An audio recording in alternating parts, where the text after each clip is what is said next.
For the Drow of Lathnalor, life in the Underdark was nasty, brutish, and short, and Jareth Dalmas was no exception. Like many Drow before him, he was conscripted into the military, given just enough training and equipment to survive, and cast from the city into the Underdark. Yet another body thrown onto the meat grinder of that living nightmare world, doomed to a quick, violent death if he was lucky, or millennia as some cruel horror's puppet if he fell prey to the dreaded Illithid. What he saw out there nearly broke him. Madness, death, and unimaginable monstrosities shredded through the Drow around him with almost comical ease. He was made starkly aware of his place in the world.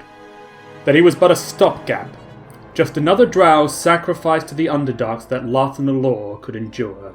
He wasn't expected to thrive, he wasn't even expected to survive, merely delay his home's destruction with his own life. And yet, endure Lathnalor did. And it was from this that Jareth drew both strength and hope. It gave him a sense of purpose and duty.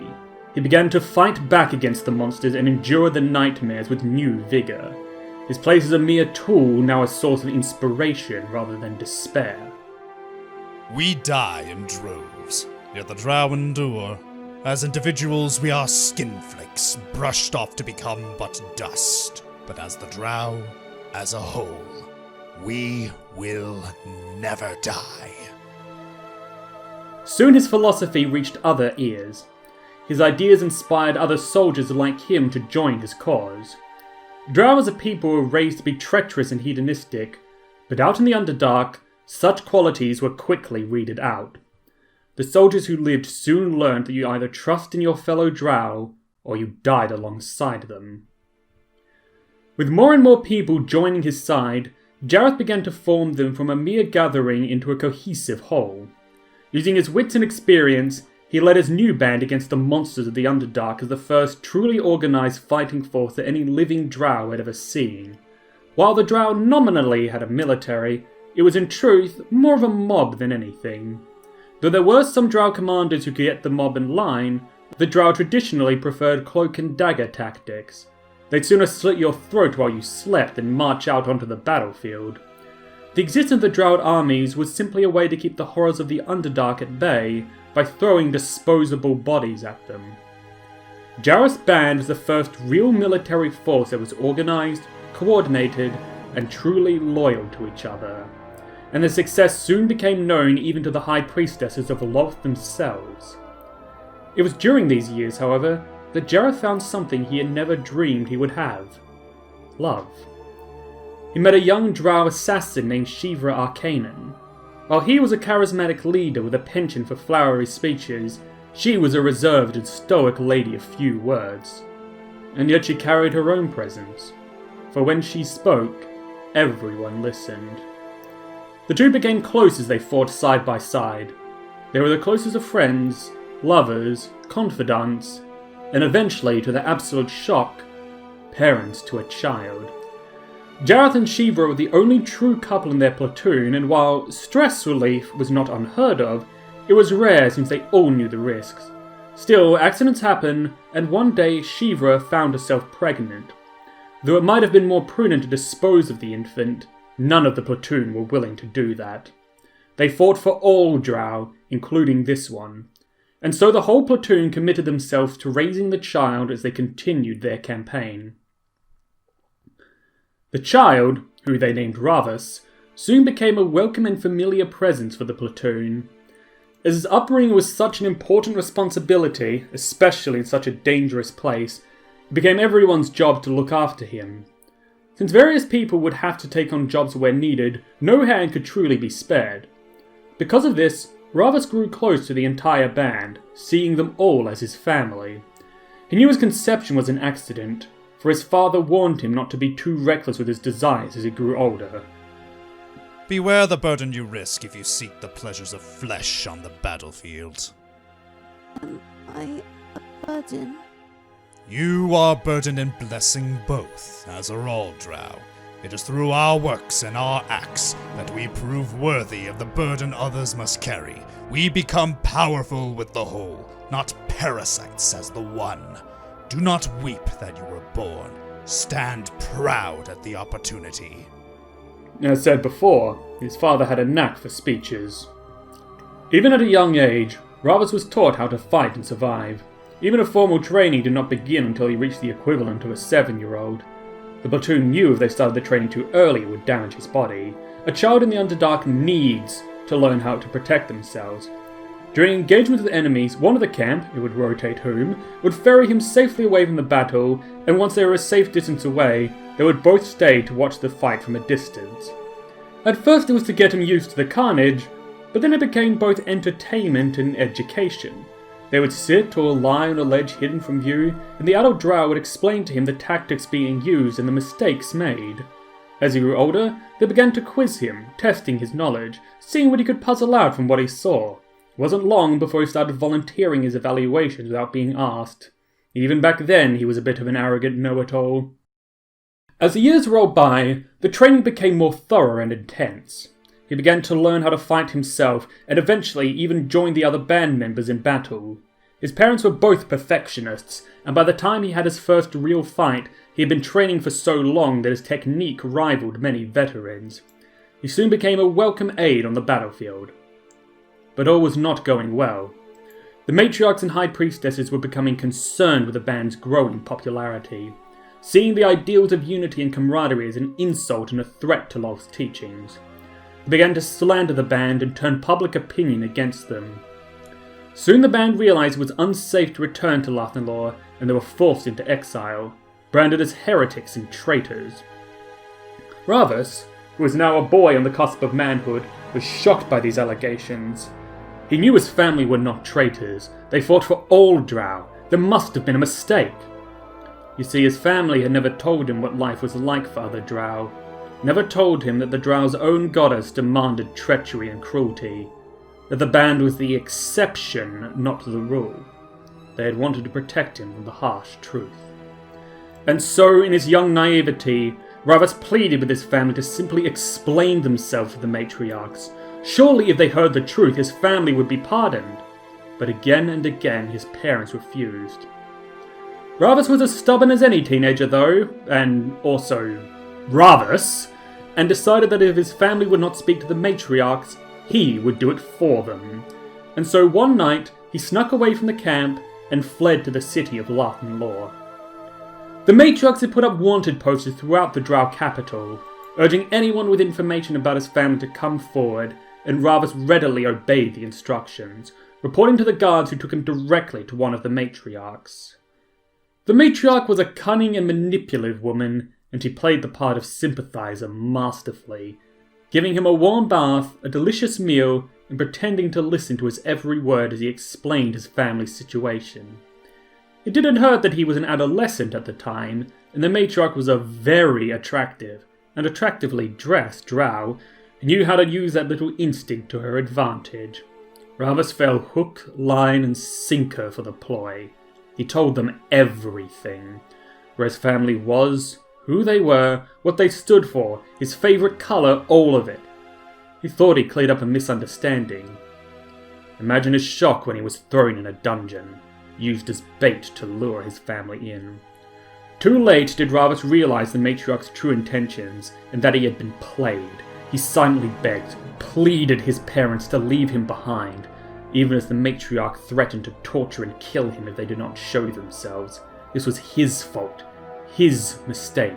He couldn't bear the thought of them sacrificing themselves for him. But that is exactly what they did.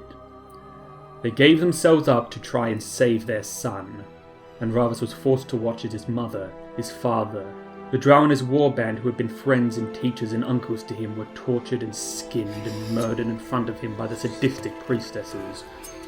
All the while the same thoughts echoed in his head. My fault. My fault. I let them die. I did this. This is all my fault.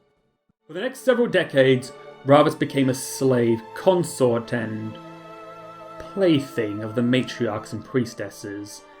There to be used for whatever hedonistic whims his mistresses had for him. It was during this time he also learned the truth about Drow society, how they treated each other, how every one of his parents' teachings and ideals were spat on and ground into the mud. That worst of all, it was Lolth, their own goddess, who should be mother and protector to them all, who demanded this suffering, and her vile priestesses and the matriarchs under them who enforced it, so long as they could be the queen of the rotting castle. Hatred grew in Ravvas, a festering, boiling loathing for Lolth and her worshippers, and it was this hatred that kept him sane, kept his mind sharp, focused, and unbroken throughout all the decades as a slave. Though he would still bow his head and play the submissive, he secretly plotted their deaths, looking for something, some way to escape and gain his revenge. But for years, the answers eluded him. Unexpected salvation came in the form of an ambitious Drow colonel by the name of Urdusk, who happened to visit the matriarch who owned Ravvas at the time. By chance, Urdusk noted Ravvas and took note of his size and greater alertness compared to the other slaves. In need of some more muscle, Urdusk bargained with the matriarch for ownership of Ravvas, and he became Urdusk's personal slave and bodyguard. His conditions under Urdusk greatly improved. He was required to take up the sword again, and his early training made him decades ahead of Urdusk's other retainers, so that the colonel quickly appointed him as his personal guard. However, while his situation was slightly better than being a slave of the matriarchs, Ravvas found Urdusk to be a loathsome individual. Urdusk was not a true soldier. He was a penny pusher, a diplomat and a bureaucrat. He had no true skill in the military, and instead risen to his position by playing politics, causing the deaths of those above him, gaining favour of the matriarchs, sucking up to the right people, and having just enough military training to fake like he knew what he was doing. To Ravvas he was a liar, a coward, and a shameless sycophant, while Urdusk saw Ravvas as a boorish and uncultured brute, far too arrogant for his own good. One day, however, Urdusk's falsehoods caught up with him. He found himself and his men caught in an ambush. Unable to think a way out of this mess, Urdusk would have been slaughtered if Ravvas hadn't taken control, leading the remaining scraps of Urdusk's forces to a close but decisive victory over their attackers. Urdusk feared that Ravvas would dispose of him now, but instead, to his shock, Ravvas handed control back to Urdusk. Ravvas had realised that while he was a better soldier, Urdusk understood the politics of the Drow far better than he did, and a soldier alone would only meet the same fate as his father had. Ravvas had to be smarter, so he made a deal with Urdusk. Officially, Urdusk would be in command. He would take credit for all of Ravvas's accomplishments. Ravvas would be nothing more than his bodyguard. In return, Urdusk would allow Ravvas to handle all military matters, while Urdusk handled the politics. Urdusk's pride was sorely wounded, but like Ravvas he was ambitious, forward-thinking and pragmatic, and he could see the wisdom in his arrangement. He agreed to Ravvas' position, and Ravvas became the unofficial commander of Urdusk's army. The pairing was immensely successful, and Urdusk rose swiftly through the ranks, gaining notoriety but always playing the game deftly enough to be useful to the matriarchs and priestesses, never a threat to them. They would not repeat Jareth's mistake. It was during this time that Ravvas was given the freedom to study and learn. The Drow had collected and stolen and hoarded knowledge from other races for centuries, and Ravvas devoured it ravenously. #ravenous. Trying to learn of any weaknesses in the priestesses, any way of overthrowing them. And it was from his research that he learned of the last Drow to try and overthrow the High Priestesses of Lolth, Kelrus the Undying. Kelrus was a cleric of the death god Nero and a charismatic leader. He gathered together a cult of loyal followers among the other Drow. Not a difficult thing, admittedly. Most Drow cry out for a different ruler, even if they lack the courage to say so out loud. Kelrus promised them all that Nero would give them all far more than Lolth ever could, and as word spread, he started a coup within the heart of the Drow and he was successful. He even had the Grand High Priestess of Lolth herself at his feet. Then Lolth decided to intervene. And in an act of great irony, she imprisoned Kelrus' soul within his body, and thus made him immortal. When his skin was peeled off and paraded around the city, he remained conscious and aware. when rats and centipedes and other vermin ate him alive and laid their eggs in his rotting flesh so their young could do the same, he remained conscious and aware. When his flesh rotted to nothing but bones, and his bones crumbled to dust that soils the ground to this very day, still he remains, conscious and aware, Lolth giving him the power to speak with his mind so that his endless screams can be heard by all who approach him. The grisly tale made one thing perfectly clear to Ravvas. If the priestesses were ever to be overthrown, Lolth needed to die. And so he began to devote his research to the gods and finding a weakness in the Drow's creator. It was also during this time that Erdosk, liking the idea of having an attentive student, began to teach Ravvas the art of diplomacy and politics, lecturing him on the finer points of realpolitik, doublespeak, veiled threats, innuendo, and the careful art of a deal. Ravvas also learned of Erdosk's ambitions to worm his way into the Surface Elves Council, to act as a spy on the other races and negotiate with them for more food, lands, clothes, weapons, etc. for the Drow, and by gaining control of such resources, Erdosk would increase his own value and power. Erdosk had no more love for the surface races than any other Drow, but his cunning mind recognized a way to manipulate and exploit them. While it was blatantly clear that Erdosk only truly cared about his own power and influence, it was also undeniable that these schemes would give more resources to the starving Drow, and while Ravvas still hated Erdosk as a person, he began to support his efforts even more. Erdosk's teachings would unexpectedly come into practice when Erdosk found himself stonewalled in negotiations by a criminal underlord who had collected a wide menagerie of monsters for his fighting pits, including his prized monster, a mutated and enormous beast of a Drow named Cruel.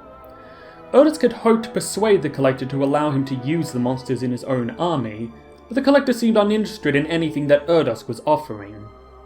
Ravvas, however, had noticed that the Collector was fond of gambling and, being much bolder than the more cautious Erdosk, made a gamble of his own. Speaking out of turn, he offered a wager to the Collector. If he could defeat the Collector's prized monster, the Collector would agree to all of Erdosk's terms. If he was killed, then Erdosk and all his army would become the Collector's slaves.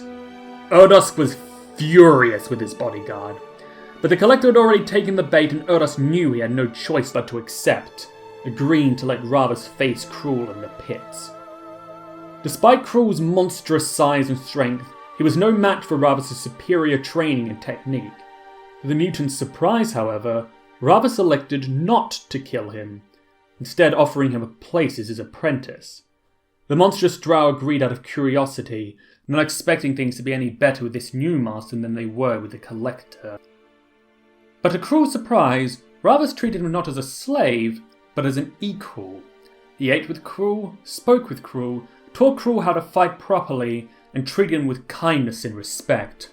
When Cruel asked why Ravvas treated him as an equal and every other Drow had called him a freak, a mutant, not a real Drow, Ravvas said, "Your heart is Drow, and that's what matters to me."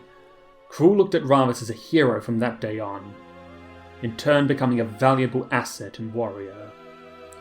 The next two members of Ravvas' party, Sorn and Valil, were encountered when they attempted to pick Ravvas' pockets.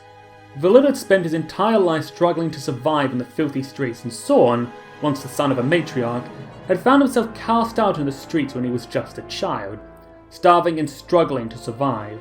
The two of them had formed an inseparable bond with each other, and it was this friendship that kept them alive and sane in the nightmare world that was Larkenlaw's slums. When he caught the two thieves, Ravvas elected not to execute them. Instead, he again saw potential in the starving street rats, and offered them a place to use their skills to serve him in exchange for a warm bed and a hot meal.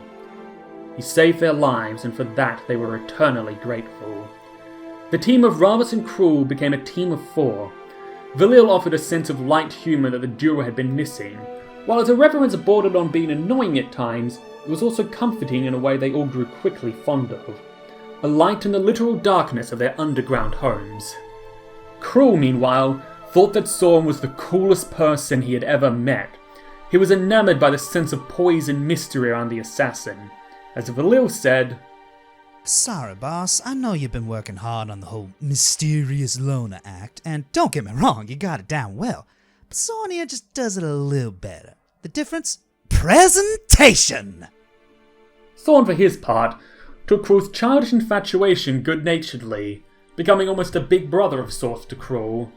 The two of them challenging each other to a game of who can kill more enemies in a single fight. Elvana was a member of Drow nobility. However, she, like Sorn, was a victim of their cruel games. Her sister Amelia had been cursed by Lothian becoming a Dryder. Elvana had tried to hide her sister from the other matriarchs, but Amelia feared what would happen to Elvana if she were found harbouring a Dryder, and so gave herself up to a horrific death to protect her sister. For decades, Elvana quietly seethed. She wanted to make every single matriarch suffer for what they had done to her family, but she was trapped and helpless, unable to find any advantage. Until she met Ravvas. He learned of her story, and he offered her a place by his side. For the first time in his life, Elvana had hope. Hope she could get the justice she needed. And the rest of Ravvas' followers, all Drow who had been victimized by low society like her, welcomed her into the fold. She became a voice of stability and reason. Like a big sister to the team, Ravvas hadn't just given her hope, he had given her a family again. Zelnus was an odd member of the group. Where Ravvas found the other members of his party, Zelnus sought Ravvas out. Ravvas received a message by Bat, telling him that there was a druid on the outskirts of Lathanlaw who knew of his ambitions and wanted to speak to him. Obviously suspicious, Ravvas expected a trap. But if someone knew about his plans, he would either need to snuff that person out or recruit them. Deciding to play along, Ravvas was led by several fauna to a hidden cave where he found a Drow druid in silent meditation. The druid, Zelnus, invited Ravvas to sit and talk. Suspicious but also curious, Ravvas sat across from Zelnus, and the two began to talk. They talked for hours, debating philosophy, politics, history, even strategy. Ravvas found the conversation easy and shockingly pleasant. While he loved his party like family, the way they looked to him like a messiah meant there was always some distance between them. This druid, however, spoke to him as a true equal. It was something Ravvas realized he hadn't had for decades. Ravvas learned much about Zelnus. As a druid, Zelnus believed in embodying nature, not just protecting it. Unlike many other druids, he did not begrudge humanoids for their dominance of the natural world. It is the goal of all life to dominate their environment. Those who claimed the core of nature was balance were ignorant and naive. Nature abhorred balance. Eternal conflict was the core of nature. One species struggling against another. Any pretense of balance was merely nature at a stalemate, waiting for the right push. If survival of the fittest was the essence of nature, why should he begrudge humanoids for being better at it? On the contrary, he advocated for the Drow's advancement. After all, what could be more natural than to elevate your species above all others? And like Ravvas, he saw what had been done to the Drow as unnatural and perverse. Ravvas realized then that he had been short-sighted and perhaps even selfish. It wasn't enough just to get revenge, just to wipe out the matriarchs. His family had always taught him about fighting for the Drow, for Lathanlaw, putting his own feelings aside for the greater good. What right did he have to stop when the matriarchs were dead? If he was to truly do what was right, he needed to become a champion of the Drow, to dedicate himself to advancing his species above all others. To settle for anything less would be a failure and a disgrace. He realized then that he had thousands of Drow relying on him not just to save them, but to elevate them to greatness they had never imagined. Zelnus became Ravvas' most trusted advisor, and it was Zelnus who recruited their 7th member, Priest Zaylin. Zaylin had once been a follower of Kelrus the Undying, and the loss of his spiritual leader had sent him spiraling into a depression and crisis of faith, believing that the Drow's suffering would never end. Zelnus found him and told him of a new man, one who too wished to see an end to the suffering and the death of the matriarchs. Zaylin worshipped death, for death meant change, it meant peace and honour in a meaningful end. Through Ravvas, the Drow might find an end to their suffering. Through Ravvas, the Drow could one day fight and die for a worthy cause, rather than a useless death. Ravvas had given him his hope back, and like the others, he would follow him to the ends of the abyss. With our cunning, we control. With our abilities, we execute. With our minds, we master. Through strength, we surpass. Through savagery, we survive. Through peace, we purify. We are the disciples of Ravvas. We are venom, and all shall fear our sting. However, a terrible revelation would soon form a rift within the team. While investigating a money laundering scheme, Ravvas found out about a matriarch that had conceived a child with a human Lord Mayor she was business partners with. That child was Sorn. Ravvas was horrified. He had known about the depravity and debauchery of the matriarchs before, but this? To willingly mate with a human? To commit bestiality? It was disgusting, and the abomination that called itself his follower was disgusting too. It would almost be a kindness to end the abomination's miserable life then and there. He knocked Sorn to the ground, prepared to put the abomination out of its misery, when Cruel stood between them. Ravvas ordered his oldest friend to stand aside. This was a half-breed, an abomination. Why was Cruel treating it as though it were a drow? But Cruel refused. He stared his hero, his saviour, dead in the eye, and repeated to him his words from so long ago. His heart is Drow. That's what matters to me. And for the first time in his life, Ravvas hesitated. He looked at Sorn, now kneeling on the cave floor with his head bowed, and he thought of the years they had served together, of their friendship.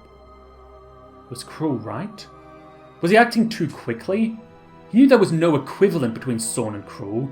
Cruel may have been mutated, but his blood was still pure Drow, with none of the other races to taint it. Sorn, though, carried in him the blood of the Zahuli, the enemy. What right did he have to live?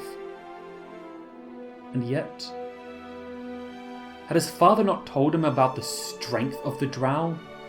The heart and the resilience? Did he truly believe the Drow blood in Sorn was weaker than the Zahuli's? With doubt on his mind, Ravvas lowered his blade. He would decide Sorn's fate later. Much later, as it would turn out. Soon after that, one of the matriarchs they were serving was called into Bator, and as Erdosk had been assigned as her military detail, he and Ravvas were to accompany her down to Cania.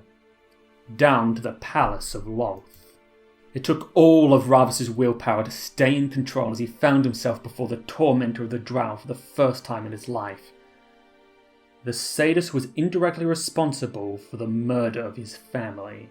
At the same time, as he kept his head low, he paid close attention to everything he saw and heard, trying to pick up any weaknesses, any vulnerability in Lolth, the Spider Queen.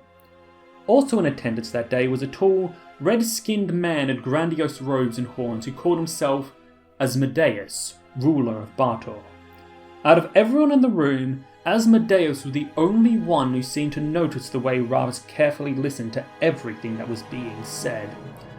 The reason they had been summoned, it turned out, was because one of Lolth's consorts had escaped her and either fled to another layer of Bator, hence why Asmodeus was present, or escaped into Lathan Law through the portal, and Lolth wanted him found.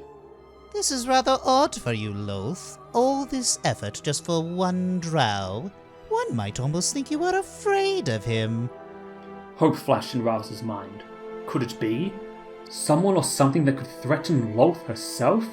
He concealed the expression quickly, but he caught Asmodeus looking directly at him, a knowing smirk curling his lips. Lolth, meanwhile, fought back a look of murderous rage before giving Asmodeus a very pointed smile. Oh, don't be silly, Asmodeus. None of these vermin are a threat to me. I just want my toy back. I am a god, after all, and you know as well as I do, we gods don't like to lose our property. Very well, I concede the point. Ravvas could feel the devil's eyes upon him throughout the rest of the meeting, watching him even as he left. The devil muttered to one of his servants when Ravvas was out of earshot. That Drow. Learn what you can about him. Several key events happened after Ravvas returned to Lathanlor.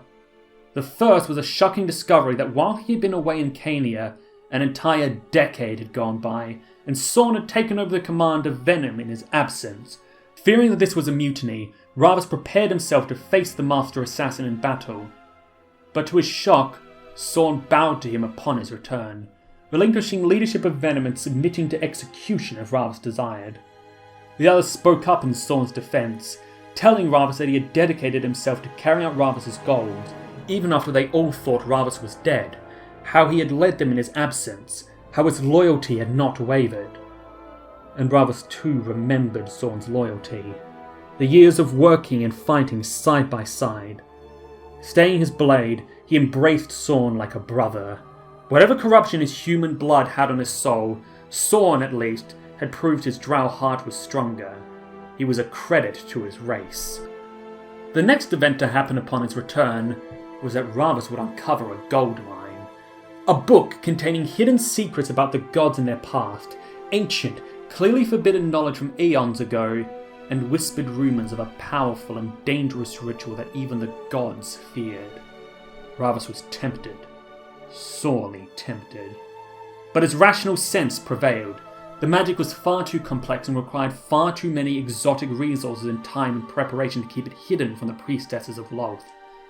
Despite the temptation, it was too great a risk. He needed another way.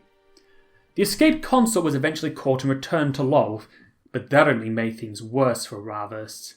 As a generous reward for services rendered, Lolth decided that she would subject every member of the group that had recaptured the consort to the Lolth Games, and that is how Ravvas acquired his first spider. He was lucky, you see. His defeat of Cruel in front of the entire arena qualified for a great deed in the view of others, so he got to experience the joy of having a meadow spider fuse itself into his flesh immediately. Even more determined to find a way to defeat Lolth, Ravvas turned his research towards Lolth's new home of Bator and her original home of the Abyss. Perhaps there was something there that could defeat Lolth. After all, she had needed to flee the Abyss, had she not? It was during this time that he came across the writings of a grey elf named Aimer Halegala, who had done extensive research into the Outer Planes and the nature of its denizens. For a mere pale blood, his insight into the planes was brilliant, and Ravvas resolved to find this elf and learn everything he knew. Venom went out to locate Aimer and returned with fascinating news. It seemed that Aimer was involved with a secret coup in the human kingdom of Directian. Simula, princess of the realm, had been plotting against her twin sister. Though she had done a marvellous job of keeping her plot hidden, the Drow are masters of secrets and infiltration, and Venom experts even among the Drow. They had caught the loose threads and revealed the ambitious princess's web, and in her plot, Ravvas saw his own opportunity. Going to Erdosk, he proposed a plan to the now general. They would offer their help to the usurper princess. In return, she would allow them to use a selection of her lands for farming and other resources that could benefit the Drow. His real goal, however, was to get close to Aimer and learn exactly what he knew. And so Erdosk organised a meeting with Simula of Directian, offering his aid in secret in exchange for services rendered. During the meeting, Erdosk did all the negotiating while Ravvas kept in the background and silently observed.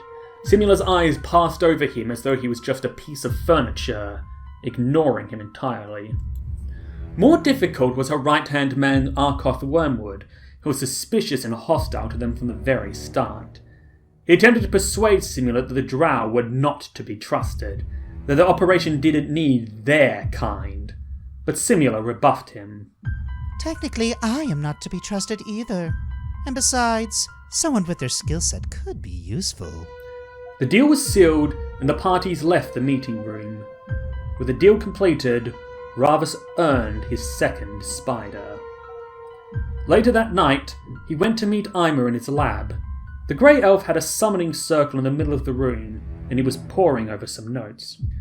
"I've been wanting to meet you for quite some time," Ravvas said. He explained his own interest in the Outer Planes, in the realms of Barter and the Abyss. He said he had come to learn what Ima knew, but Ima scoffed at the request. Why would he, one of the greatest minds in Lethither, share his knowledge with a Drow foot soldier? Instead of leaving, however, Ravvas asked a simple question. "Babau, I presume?" What? "That circle. Given what you're reading right now and the shape of it, I presume you're attempting to consort with a Babau demon?" And if I am? "Then you're a complete idiot." Ima snarled. You! "To learn what there is to know about these creatures, I understand, but to willingly bring one into this world, you're a reckless idiot." The wizard's snarl turned into an arrogant smirk. As expected from a small-minded brute, everything is an enemy to be hacked away at with your sword. Imagine for a moment, you little gutter ape, what I could learn with a live specimen in my lab. The experiments I could perform, the dissection— "Your circle is made of elm dust." I beg your pardon? According to your own notes, page 23, paragraph 7, a passage you had copied mentions that the Babau secretes a powerful acid. They would merely need to touch the circle and they'd burn it all away. You would be defenseless and dead. How would you possibly— I never translated that! You didn't, because the writings were unknown to you. Fortunately, one of my allies is a former cleric of Nerul. He was able to identify the writing from the Church of Vecna and cross-reference to make a translation. Ima's eyes widened in horror. A death cleric? Indeed. Speaking of, Zaylin! Suddenly, Ima found himself frozen on the spot, unable to move a muscle. His eyes now widened in shock and the beginning of fear. A cloaked drow stepped out of the shadows behind him. Yes, sir? "Gather up what books you can. We'll see what more we can learn about the planes from his notes." Ima growled. Don't you dare— When a child cannot be trusted to use his toys responsibly, he has those toys confiscated. Enraged, Ima barked out a spell, a little bit of verbal-only magic that would render the two of them blind and deaf for their arrogance. But the hooded cleric casually waved his hand, and the spell fizzled into nothing. "You're lucky it was I who overpowered you and not an actual demon, or the consequences would have been far more dire." You did no such thing! You cheated! "And demons are well known for playing fair, are they?" There was no answer to that. So, do you plan to kill me then? It's what you apes do, isn't it? "No. Erda still has a deal with Simula, and for whatever reason she sees you as useful, despite your idiotic experiments." Ima's mind raced. So that was why he was working with Simula. Orders from a bigger fish. The situation wasn't altogether too dire. Ima had made sure to create multiple copies of his notes in case of a theft or fire. But it was also clear that if this brute learned what he and Simula were truly planning, it would be a disaster. The small-minded ape could ruin everything in his overzealousness. So for now, Ima kept silent and fumed as the drow's unworthy little hands thumbed through his research. The next day, Simula came to the drow with her first two assignments, and to say they were odd to Ravvas was an understatement. First, she had asked for one of the drow's fertility potions, something the drow used if they needed to accelerate the growth of an unborn child. The drow had developed it to combat their dwindling population, but it carried the risk of serious defects to the child. Simula seemed unconcerned about that fact, however. Second, she asked them to find 7 individuals and capture them for her arena. By itself, that was a simple enough task. Rather, it was who these individuals were that raised his eyebrows. A travelling gnome? A druid girl barely into adulthood? A citizen of Gatlas? A Saurian vigilante? A dwarf nomad? What possible threat did these people pose? What possible interest would she have in them? They commanded no armies, held no political power, and weren't particularly powerful themselves. With the exception of a rebel leader and the vigilante, who were still barely above amateurs as far as Ravvas was concerned, These are the most ordinary and random of civilians. What possible reason did Simula have to want those 7 captured? There wasn't even any connection between them. It was as though she had pulled the names from a hat. The only ones that even began to make sense were Aimer's estranged daughter and the estranged son of Theod and Tanlio, another member of Simula's circle. It was possible they knew something dangerous, but aside from them, the other names were completely random. Still, if Simula botched her own takeover, that was on her. Ravvas had bigger plans in mind, so he decided to play along. He sent Venom out to do reconnaissance on the 7, and it was a great surprise when Sorn returned to him in a rage, demanding that Ravvas not only let him capture the gatless rebel Jalar and Tanlio, but that Sorn be allowed to personally torture the man to death. Ravvas had never seen Sorn so enraged. It took him nearly an hour to calm Sorn down, enough for the assassin to explain himself. Sorn told the story about his mother's dealings with the Lord Mayor of Gatlas, about how his death had caused her to lose all her advantages and cast him into the hell that was Lathnalor's slums. And he had just learned that the man responsible for it all was Jalaram Tanlio and his Dishonor Brigade. Hearing this, Ravvas petitioned Erdos to ask Simula if she would be content with one of the targets being killed instead of merely captured. Her reply left no room to argue. Did I stutter? Captured, not killed. Don't get cute. Sorn was furious, but Ravvas managed to convince him to play along for now. Once Simula had what she needed from Jalaram, then Sorn could kill him. And so, once the reconnaissance was complete, Venom set their traps and the motley group was captured. For the gatless rebel Jalaram, Sorn set a trap by threatening his mother in a ransom note and knocking him out with a poisoned strike when he fell for the bait. For the druid girl Rose, Zelnus only needed a crying deer and a basic pit trap. Even he was shocked that it actually worked. The girl from Gatlas Amber, a disguised Ravvas simply posed as a merchant, shook her hand upon a completed deal, and administered a poison from a hidden needle. For the dwarf hermit Owen, Zaylen waited until he was asleep, then trapped him within his own dreams. For Aimer's daughter, Elvana played on her curiosity, sending her a book with runes that would hypnotize the reader. For the gnome Ivan, a disguised Valil offered him a drink laced with poison. The other patrons of the bar assumed the tiny man simply couldn't hold his ale. For the vigilante ranger Cross, Zelnus simply poisoned one of his meals. All 7 were quickly captured, carted off to the arena, and forgotten about. No, instead far more dire news came to Ravvas when he received a message from Thade and Tanlio informing him what Simula's true plan was. Needless to say, Ravvas was horrified. Unleashing one demon was foolish enough, but an entire army? It was madness. Utter madness. He informed Erdusk of his findings, and they both agreed that the insane princess needed to be stopped. But they also knew they could still do more to sabotage her from within her organization. So when Aimer accused Ravvas of knowing their plans, Erdusk replied, Yes, my bodyguard has already come to make his complaints heard. However, it is not his choices that matter, it is mine. If your plan succeeds, it will be a great benefit to us, and I'm not against the occasional risky gamble here and there. His words were able to convince Aimer and Simula, and the Drow stayed on Simula's side, working to undermine her in secret. Erdusk even informed the 7 prisoners, who had apparently escaped along with the former Queen of Direction, that Aimer was looking for his daughter. Ravvas debated killing Aimer himself, but even though she had chosen to believe Erdusk's words, Simula had still increased protection around Aimer and his lab. They would need a more indirect approach not to incur her extraordinarily powerful wrath. So it came as a great shock to everyone when Simula was found dead in her bedroom. Arkoth, who had been suspicious of the Drow from the start, immediately pointed the finger at them. Who else but those treacherous assassins could be responsible for his queen's death?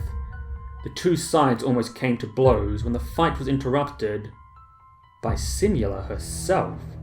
All were shocked to see her alive, and not wanting her own people to turn on each other, Simula explained the situation, that she and her twin Jaminia were intrinsically linked, that each felt what the other felt, and that when Jaminia died, so too had Simula, and when Jaminia had been revived, Simula had come back with her. For some reason, Ravvas decided to make a mental note of that. His instincts told him it could come in handy later. About a week later, a new twist happened. Arkoth betrayed his queen and cast her out of Direction, seizing power for himself. Urdusk and Ravvas knew that Arkoth had always hated them. Without Simula to convince him to stay his hand, they knew it was only a matter of time before they were targeted by the Mad Warden. The time for secret sabotage was over. They left to join the growing rebellion against Direction in full. A rebellion that, to Ravvas' shock, was being led by the same group of escaped prisoners he had captured a few weeks ago. Ravvas couldn't believe it. Queen Jaminia leading such an army made sense, but why had she appointed those 7 of all people to be her effective generals? How could they possibly be qualified to lead an army? They were rank amateurs. What could they have possibly done that made all these people so willing to follow them? He began asking around, speaking to their family members or people who knew them, trying to get a measure on how they had earned this level of respect. What he was told shocked him.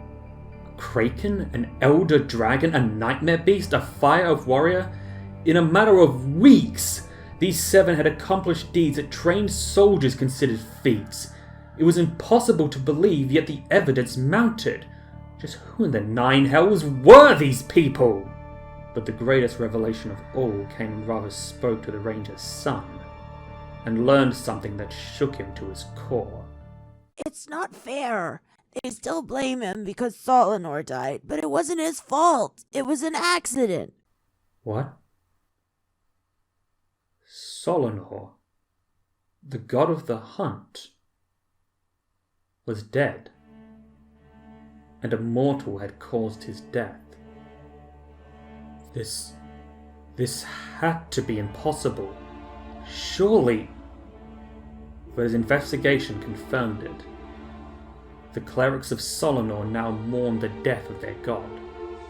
The gods could be killed. Ravvas investigated further, asking the boy and others exactly what had occurred.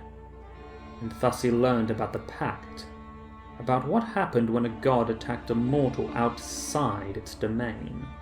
Hope flared in his heart. He had a way to kill Loth, and how to exploit it.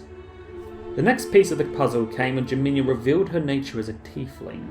From his research into Bartor, Ravvas knew that when tieflings die, they become the sole property of Asmodeus. His mind turned back to the death and revival of Simula and her sister, this time with Loth's words from so long ago echoing in his thoughts. We gods don't like to lose our property. How cheated must Asmodeus have felt, to have a queen in his possession only for her to be snatched away when she was revived. The third piece of the puzzle came after the Battle of Direction. While everyone licked their wounds, he ordered Valil to replace one of the Wood Elf Council members and listen in on the meetings. There, Valil learned about Jaminia's plan to purify her soul from Asmodeus' taint. We gods don't like to lose our property. And with that, the final piece of the puzzle fell into place. If Ravvas told Asmodeus about the spell to purify Jaminia's soul, the Lord of Battle would need to act fast to take Jaminia to hell or risk permanently losing his hold on her. With her captured, it would prompt her companions to try and mount a rescue, and when the plane shift spell in his possession, and making sure to secretly burn all other copies, he could lead them down to where Jaminia was and through Loth's lair. He could then convince Loth it was leading them into a trap so she could dispose of the God Slayers. All he would then have to do is play on the Spider Queen's fragile ego to get her to attack the wrong person. And with the heroes of Direction wandering in hell, That would allow Venom to stage key assassinations and create war among the surface dwellers, weakening them for the Drow to take over. The board was set, the players were at the table. Time for the first domino to fall. Hello, Asmodeus. I have some information for you.